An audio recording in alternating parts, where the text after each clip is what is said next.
Welcome to my polymer clay baking series, where I kind of go through some of my tips and tricks that have helped me along the way in baking strong and durable clay pieces. The two biggest factors in determining if your clay is going to be strong and durable is going to be our time and our temperature.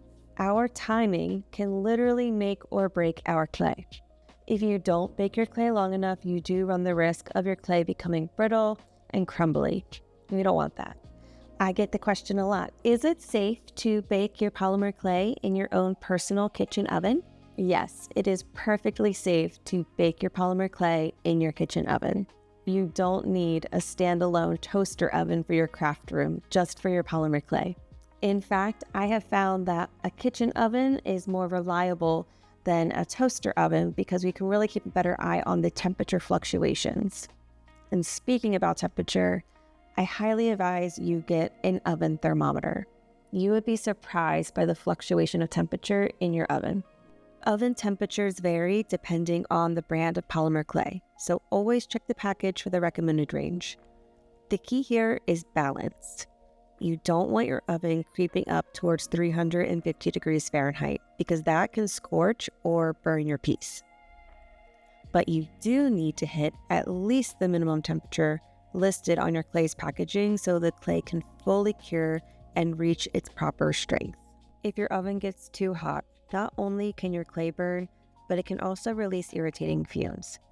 They're not considered highly toxic in normal home baking, but they are unpleasant and they can leave a lingering smell.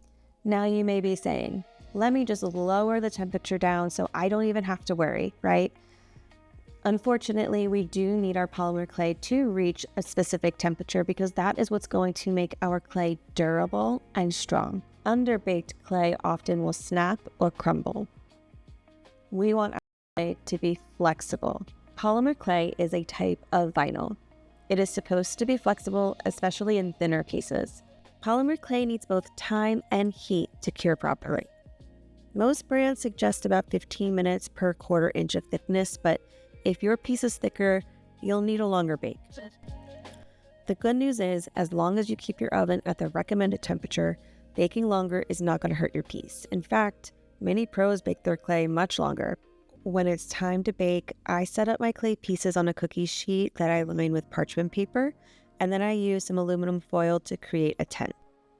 I'm able to reuse the same paper and foil multiple times, and I just keep one tray dedicated for my clay projects. Other clayers do have different setups, like baking on a ceramic tile or even clipping two foil pans together to make a little oven tent. Personally, I find that parchment paper is simple, easy, and it helps prevent shiny spots. Ceramic tiles, on the other hand, they're going to be better for holding and dispersing the heat more evenly, and that's going to help to keep our pieces nice and flat.